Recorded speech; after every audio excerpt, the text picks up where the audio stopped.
be talking about my Project Giant Silkies. I'll introduce you to the new chicks, what the mixture is, and explain why I did that blend, and what the purpose these will serve.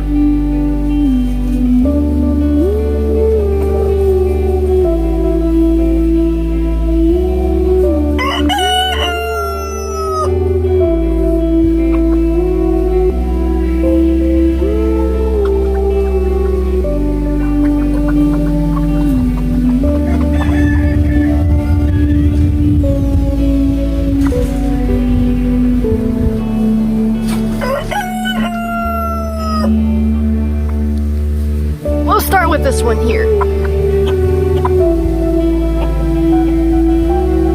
This is a cockerel.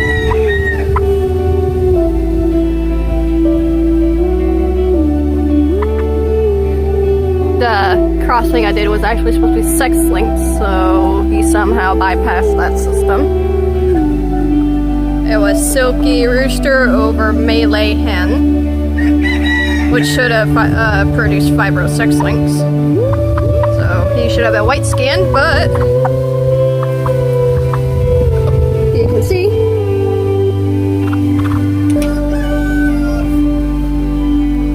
he is black skinned.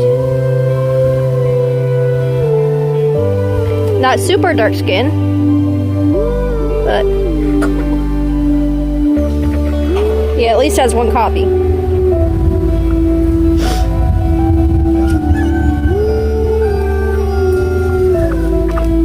He's my only boy out of the mix. He's not going to be used for the project. I have something else planned for him. I only wanted females out of this bunch. The only one I want a male out of is a Silkie and Brahma cross. So yeah, he was a little bit of a surprise.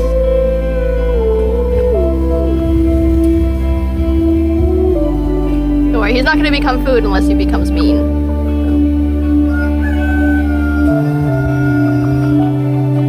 So wait and see with him.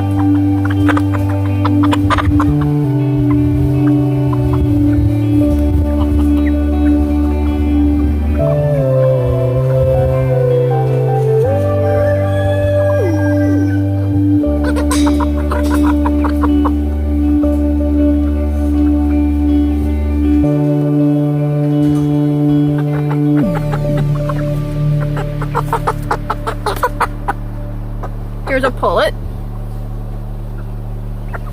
Pretty girl.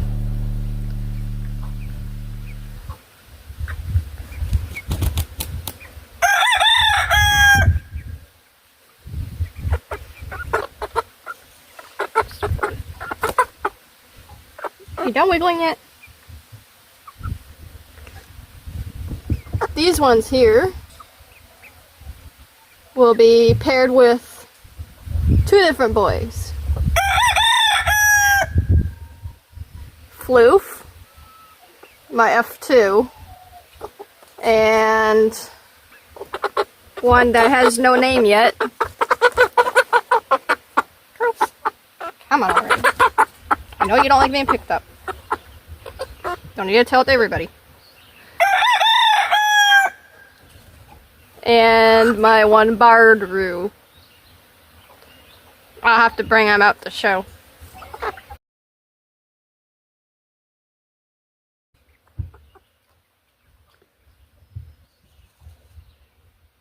Yeah, Floof is F2. Silkie Brahma. Silkie. So he's first generation Silkie back cross. First generation Silkie Brahma cross. Back cross to Silkie to bring back more purity. So yeah, these guys are 50-50.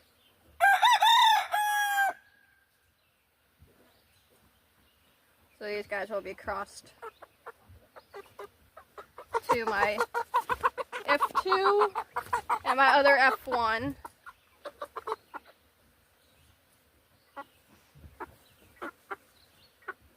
As you can see, she is double fibro. Extra dark.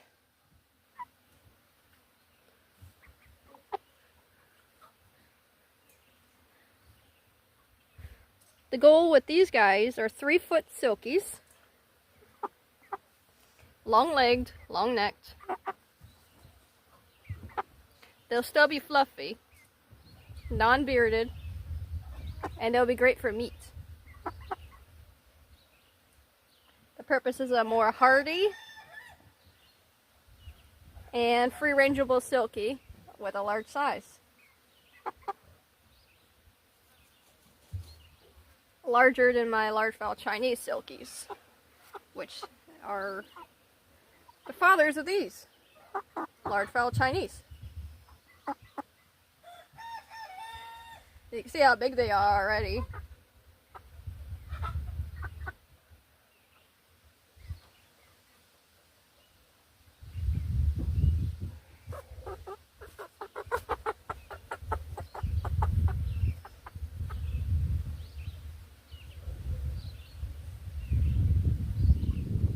They've got feathered legs, 5 toes. They got a walnut and crest.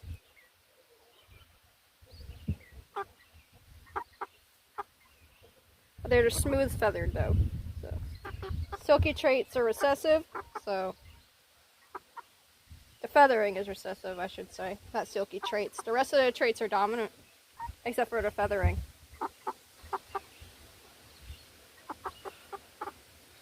Apologies, the lighting is terrible today, so I'm having a hard time making sure I'm still in the camera here.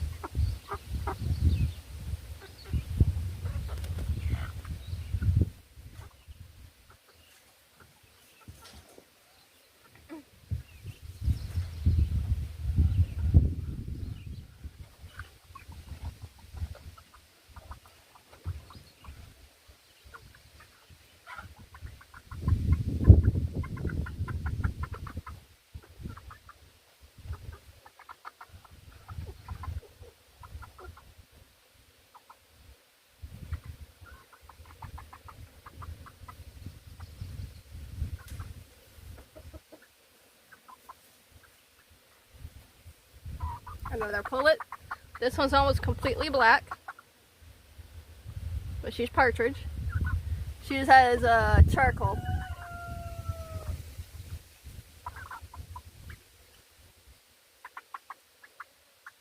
Probably both charcoal and ML melanizer, or should I just say melanizer? She's also double fibro. Super dark skin.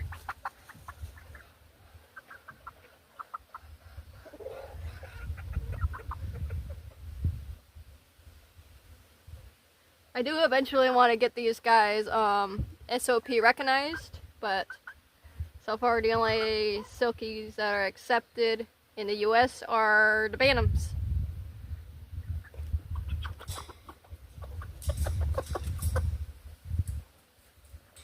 The biggest silkies I have are over 4 or 5 pounds, so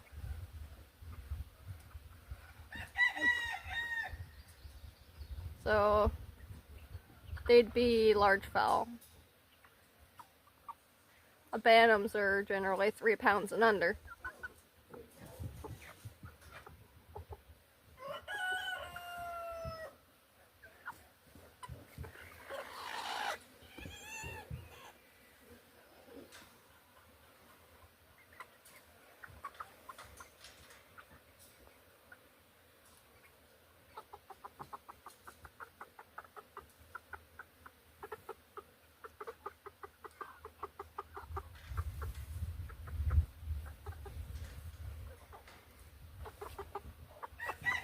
Bless, lady.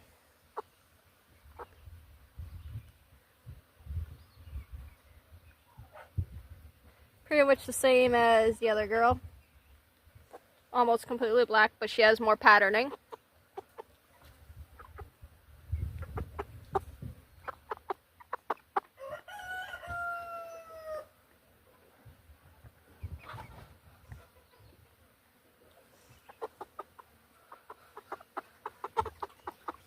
and also double fibro.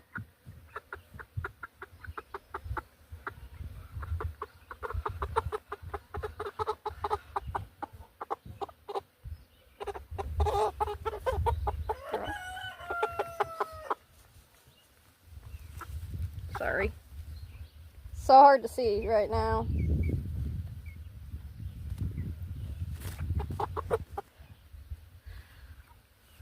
Like I said, it was really bad lighting today.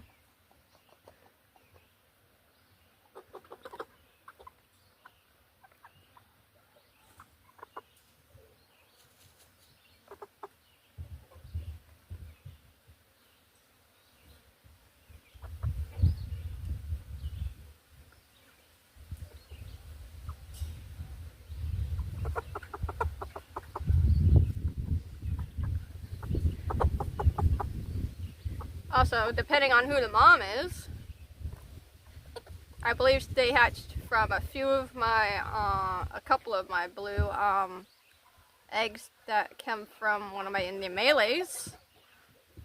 I found that they carry a recessive blue gene, a blue egg gene.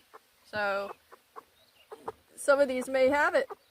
So maybe some of my giant silkies will end up as colored layers, which would be nice. I do have plans for a rainbow laying silkie project, so I guess that'll be my starter for that.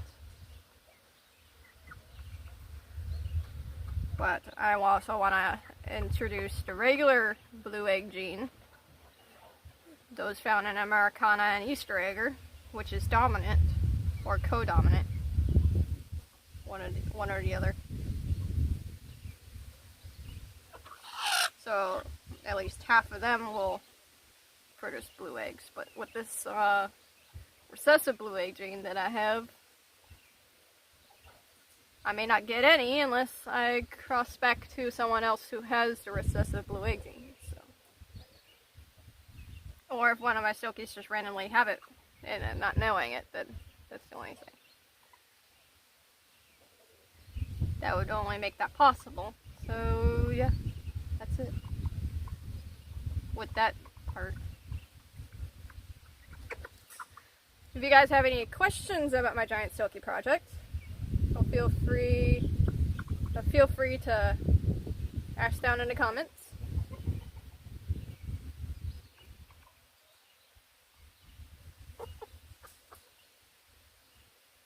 And have a nice day.